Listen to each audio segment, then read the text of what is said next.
Jackie M. How you doing? Jackie M from Masters of Malaysian Cuisine, and I've got Nora, the beautiful Nora from San Francisco. We decided just off, yeah, just completely ad hoc, we decided to go live because Nora is making tempeh. I have never seen tempeh made, so I'd love to see what's going to happen. Guys, by the way, if you're just watching this, can you please say hello? Let us know where you're watching from. And if you're watching on Facebook, share it out to your friends and family who might be interested in how tempeh is made. And also, by the way, guys, don't forget this weekend we are going live with our second series of Masters of Malaysian Cuisine broadcast, and that starts in 24 hours, just a little bit over. And go and check out malaysianchefs.com to find out all the details about who's cooking what and when. All right. And also our co-hosts. We've got a bunch of food influencers and writers who are going to be joining us in this second series. Very, very exciting. And the topic is famous Malaysian street food. But today, back to today, we're just kind of like giving this a little bit of a trial run. But we've got Nora. Like I said, Nora, say hello to everyone. Hi, everybody. Can you guys hear me? Can you hear me? Yes. Good. Yes. Anyway, I was getting ready to make a fresh batch of tempeh, and I thought it'd be great if we film this and everybody can see what goes on into making tempeh. When I've never had the health issues that I have now growing up in Singapore. All of a sudden, when I come to the U.S., I've been allergic to a lot of things. Like I can't do flour, I can't do milk. There's so many things I have to adjust. And after doing some tests, I'm really allergic to some things. So my solution is to always eat things that are fermented with probiotic, and that helps with my gut bacteria. So which is why I make my own tempeh. There are some really good ones in San Francisco, and where you're watching from, especially in Asia, buy if you can. We just don't have the luxury of people making good tempeh here, so I like to make my own. Very important things you have to remember when making tempeh is you have to make it in a very controlled temperature environment. Otherwise, you're going to invite other bacteria to inoculate your beans, and then it becomes dangerous to eat. You are not restricted to use soybeans, of course. You can use any type of beans you want. I like soy because I'm so traditional. I love my Malaysian, Indonesian, Singapore style tempeh. But here you can do black beans, red beans, whatever beans you like. You can inoculate them. Second thing, you need a tempeh starter. You can make your own starter. I think traditionally at home, I used to have an aunt that had a tempeh facility.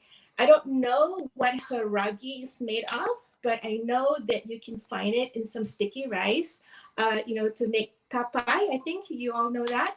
But here, if you are trying to attempt to make your own tempeh, you can buy your favorite tempeh, dry it out, put it in the food processor until it becomes powder form, and that can be a starter. And then you can, continue to inoculate that process over and over again. Or you can just buy from Amazon, they sell them too, okay? So today I'm using soybeans. Soybeans in America are mostly genetically modified. It's another thing I'm allergic to, okay? I can't have that. I get rashes and anxiety and things like that. So make sure if you're in the US, get your beans. If you do soybeans, make sure they're non-GMO, okay? I have a lot of water here. Guys, this is going to be a 3-day process. This is day 1. I just want to show you. Okay, I'm just gonna do about 2 cups because nobody in this house eats tempeh but me. And I don't eat it every day. How do you like the tempeh done, Jackie? I have never actually gotten into tempeh. I'm really embarrassed to admit it. Really? Yeah, because I don't know how to eat it. I'm really lame, I know. And TR21 21 1000, hello. Guys, if you're wanting to comment, just say hello and make sure give StreamYard permission for me to see who you are, because otherwise it just shows up as a Facebook user or some random name. All right, so you actually got to click on the link that says streamyard.com/Facebook, and then I'll be able to see who you are. But yeah, thanks so much for joining us, and tell us where you're watching from.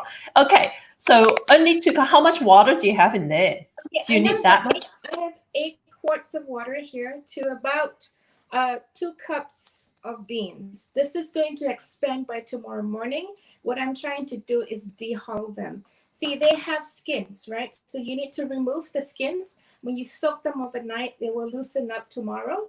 And then you can just use your hands. I like to use a lot of water so I can then use a big container so I can do them underwater. And then I can strain them all out and get fresh dehulled beans. And then I'm going to rinse them with vinegar. And I'm going to show you how to put this started tomorrow. And we can put it in a bag and start our hydration process. Oh, Okay, wow. so this is day one. Day one, guys. That's one. it. That's all you need to do. Now, That's I wanna ask you, what do you use your tempeh for? I like my tempeh fried. I think fried tempeh is the best. Really? And then I make it into sambal goreng. Oh, That's okay. my favorite thing. And I also do tempeh chips. Sometimes I make tempeh fries. At my restaurant at Local Kitchen, we used to make tempeh fries. So we cut them little, like fry size, deep fry them, and we dip them with peanut sauce. It's a great bar food. Yeah. That's so intriguing. Like I said, I've never been into tempeh. I've never actually eaten it or like been inclined. I might have tried a tiny little corner of it and found that it wasn't that particularly palatable. Yeah. So yeah. It gets used to it. It's it takes it doesn't soak up a lot of flavors, right? You either have to marinate it, but I think to batter it and fry it, it's like the best for me. This is how I like to eat it. Oh, yeah. Right. That's so cool. We're gonna walk through the process of controlling your temperature, and what the spores. And we're gonna walk in and talk about a little bit of science and how the spores work together in the temperature, how inoculation works, and how the spores will form your tempeh into a cake. And then you can make it in any shape, guys. You can put it in a sheet pan. You can put it in a little plastic. It doesn't have to be in a leaf because we don't have those luxury here. But we're going to do a really simplified home version. Day 2 tomorrow. I'm going to show you how to dehull the beans, and then we're going to start the inoculation. Okay, so the water is just like room temperature water, like room temperature water. It's just going to, soaking the beans, and it's going to help with the dehull process. That's it. Okay, and like when you say do you soak it for 24 hours or just overnight? Yeah, 24 overnight. So tomorrow morning they'll be ready for me to start cleaning them. Okay. Now, and how much tempeh do you get out of 2 cups? This, I will get about 4 packs. Okay, cool. Okay, very interesting. All right, guys, so that's day 1 of making tempeh. Day 2 tomorrow. Make sure you tune in. I'm hoping by day 3, when I come on my demo, they'll be ready and I can show you guys. Speaking of which, what are you making for your demo for those who haven't been? Malaysia's most epic street food, which is roti canai. Let's just pray it doesn't get stuck on the wall. Are you gonna flip it, or are you gonna? Renee was telling me I should, but I don't know. I don't do it often. Probably not. Okay. Now, I noticed with your previous broadcast, what's really interesting with Nora's, because she brings with her her California perspective in terms of Malaysian recipes and how she tackles the ingredients. So is your roti canai like very traditional Malaysian, or have you tweaked it to make it like pseudo Californian? I believe if it's not broken, don't fix it. The roti canai should be eaten the way it is. The only thing is, I use ghee. I'm going to talk about some technicalities on how to get really flaky roti versus just roti. It's very similar to making a croissant. When you put fat between layers of dough, what happens with fat, when it touches heat, it will release a lot of moisture. Moisture does it separates your dough, and you get a really flaky dough. So we're going to talk about that on Sunday. The difference between using oil, butter, and ghee. All right, guys, make sure you tune in. Okay, I always use ghee for my roti canai because I love ghee. But yeah, it's good fat. Exactly. All right, guys, thanks so much. Thanks. Ghee too. There you go. Make your own ghee. Yeah, let's do this. All right, guys. I mean, to me, making ghee was just a matter of like melting butter, but apparently there's a technique to it that's a little bit more involved.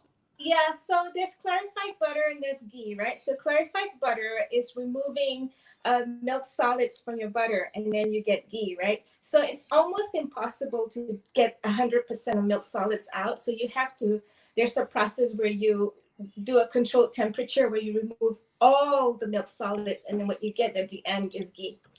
There you go. See, learn something new every day. I learn something new every day. All right, guys. Thank you so much for joining us, and we look forward to seeing you tomorrow with Nora's second day of making tempeh. And also tomorrow is the start of our Masters of Malaysian Cuisine broadcast for the next 7 days. And first up will be Johari Idrus again, I believe. But yeah, our theme this time is famous Malaysian street food. So we're all making famous Malaysian street food right through the week. So we look forward to your company, and make sure you share the word out. And don't forget, if you haven't already, sign up to our website, malaysianchefs.com/join to get today.